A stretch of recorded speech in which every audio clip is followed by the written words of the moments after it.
नमस्कार दोस्तों, welcome to my channel. मैं हूं चांकुबा। दोस्तों, आज हम बात करेंगे भारत के एक बहुत ही महान सेंट आदि शंकराचार्य की। इनको श्रेय जाता है कि इन्होंने हिंदुइज्म को भारत में फिर से एक बार रिवाइव किया, अद्वैत वेदांत को कंसोलिडेट किया एंड 4 मठों की स्थापना की। भारत के अलग अलग हिस्सों में गए एंड वहां पे भक्ति मूवमेंट का प्रचार किया। आज हम जानेंगे इनके बारे में भी एंड इनके द्वारा दिए गए कुछ इंपॉर्टेंट प्रिंसिपल्स जो कि हमें आज भी इंस्पायर करते हैं। आज उनकी हम चर्चा करेंगे। मुझे उम्मीद है कि ये सेशन आपको काफी पसंद आएगा। चलिए शुरुआत करते हैं, जानते हैं आदि शंकराचार्य के जीवन से जुड़ी हुई कुछ कहानियां। सबसे पहले इनके अगर हम बर्थ की बात करें, देखिए early 8th century Indian philosopher हुए हैं, यानी कि अराउंड 788 सीई के अराउंड इनका जन्म होता है कलाडी, केरला में, इंडिया में। एंड ये शुरू से ही ऐसा रहा है, इनसे जुड़ी हुई जो जीवन की कथाएं हैं इनकी, उनमें बताया जाता है कि बचपन में ही mastered Vedas and Upanishads. And ये जाने जाते थे अपने डिबेट्स के लिए। बड़े बड़े स्कॉलर्स को इन्होंने अपनी डिबेट्स के थ्रू, अपने तर्क के थ्रू हराया है। बात करते हैं इनकी लाइफ की। देखिए, अगर इनकी लाइफ का सबसे इंपॉर्टेंट कंट्रीब्यूशन हम यहां पर देखें, जैसे मैंने आपको बताया, शुरुआत में भी मैंने आपको बताया that he is known for rejuvenating Hinduism in India in early medieval centuries and also for consolidation of doctrine of Advait Vedant। अद्वैत वेदांत की जो डॉक्ट्रिन है, जिसमें हम ये कहते हैं कि आत्मा और ब्रह्म एक हैं, आत्मा ब्रह्म का अंश है, और जिसमें हम ये कहते हैं कि अगर हमें मोक्ष की प्राप्ति करनी है तो नॉलेज यानी कि ज्ञान के थ्रू मोक्ष की प्राप्ति हो सकती है। और ज्ञान कैसा? कहते जी क्योंकि आत्मा और ब्रह्म एक है, आत्मा ब्रह्म के अंश है। अगर आपने आत्मा का ज्ञान हासिल कर लिया, वही सच्चा ज्ञान है, that is the true form of knowledge, और इसी से मोक्ष की प्राप्ति होगी। ये जो डॉक्ट्रिन है ना द्वैत वेदांत की, वो यहीं से हमें देखने को मिलती है। सो ये इनकी कंट्रीब्यूशन सबसे ज्यादा हमें देखने को मिलती है। चलिए कुछ इंपॉर्टेंट कॉन्ट्रीब्यूशंस, जो इंपॉर्टेंट प्रिंसिपल्स इनके रहे हैं, वो हम डिस्कस करते हैं फटाफट से। सबसे जो पहला प्रिंसिपल है दैट इज अद्वैत का, वो है मोनोइज्म का एंड निर्गुण ब्रह्म का। ये जो दो बातें यहां पर हैं, अद्वैत का मतलब क्या?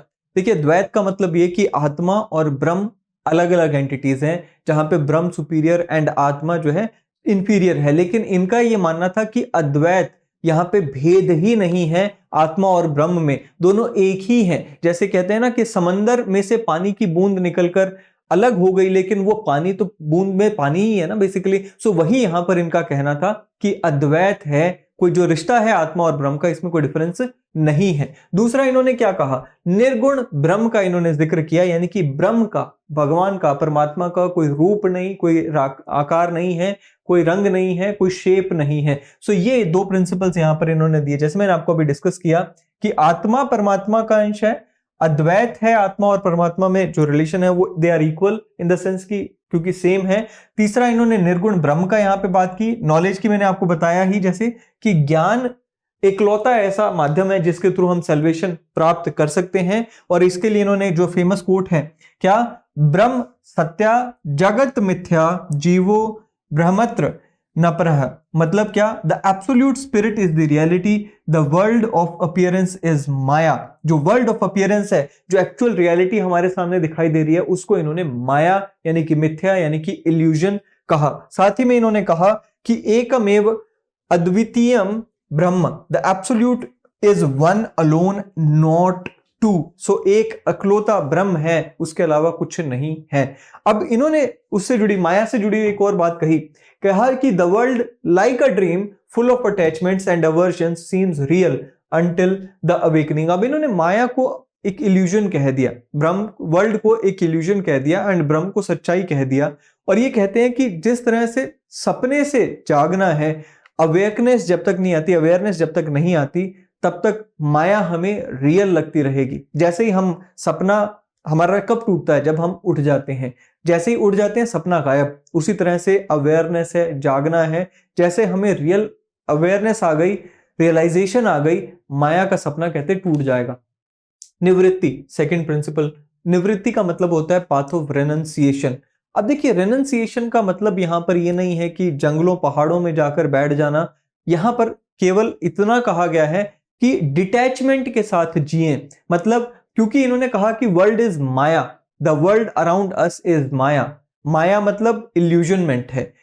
इसका मतलब यह है कि हमें डिटैचमेंट के साथ अपना काम करना चाहिए। यहाँ पे कतई निवृत्ति का मतलब ये नहीं है कि भाई आप अपने काम धंधे छोड़कर और केवल ब्रह्मलीन हो जाओ, भक्ति में चले जाओ, ऐसा नहीं कहा इन्होंने। कहा this detachment is not about abandoning the duties but rather performing them without attachment to the outcomes, embodying the teachings of Bhagavad Gita. So basically ये निवृत्ति का मतलब है कि भाई आप जगत को रिनाउंस करो, निवृत्ति करो। और रिनाउंस करने का मतलब ये है कि भाई अबंडन करना नहीं है, डिटैच होकर इसके साथ रहना और अपना काम करना, फल की इच्छा किए बिना काम करना। बात करते हैं विवेक की। विवेक और एक इंपॉर्टेंट प्रिंसिपल इन्होंने जिसके ऊपर काफी ज्यादा इंपॉर्टेंस दी। विवेक का मतलब होता है टू डिसर्न बिटवीन राइट और रॉन्ग। और यहां पर अगर हम स्पेसिफिकली बात करें, विवेक का मतलब है discern between eternal and transient. यहां पर ये बार बार हमें समझाते हैं कि भाई जब भी आप काम कर रहे हो आपको ये समझना होगा कि ट्रांजिएंट क्या है, यानी कि टेम्परेरी क्या है, एंड एटर्नल क्या है। एंड ये डिफरेंशिएशन करने का पर्पस क्या है, so that you should not lose focus from the permanent, you should not lose focus from the final goal, that is the attainment of Brahma. Attainment of ब्रह्म कैसे? True knowledge के through. सो वो यहां पर ये बार बार उसके ऊपर जोर डालते हैं। अपरिग्रह, अपरिग्रह का मतलब देखिए, अपरिग्रह वैसे हम जैनिज्म में देखते हैं, जैनिज्म से भी हमें काफी ज्यादा ये प्रिंसिपल देखने को मिलता है अपरिग्रह का। एंड अलग अलग फिलॉसफीज में इसका जिक्र देखने को मिलता है। अपरिग्रह का मतलब होता है नॉन पोजेसिवनेस, यानी कि आप अपनी जरूरत से ज्यादा इकट्ठा ना करें, धन संचय ना करें। अब ये क्या कहते हैं? कहते जी advocated for a life of simplicity and contentment, free from excessive desires for material possessions as a means to spiritual growth and inner peace. So basically इनका ये मानना था कि आप जितना ज्यादा संचय करते हैं, चीजों को इकट्ठा करते हैं, आप अपने रियल गोल से अलग होते जाते हैं, क्योंकि आप डिस्ट्रैक्ट हो जाते हैं, राइट। सो वो ये इनका अपरिग्रह। अहिंसा का मतलब क्या है? अहिंसा का मतलब we all know peace and non violence हो गया। एक मॉरल प्रिंसिपल जिसके ऊपर इन्होंने काफी ज्यादा जोर दिया। फिजिकल अहिंसा ही नहीं बल्कि मॉरल एंड अहिंसा of thoughts and words also. मतलब आप किसी को नुकसान फिजिकली ना पहुंचाएं, उसके साथ साथ ये भी जरूरी है कि शब्दों से और अपने विचारों से भी किसी के बारे में गलत ना सोचे, ना बोलें।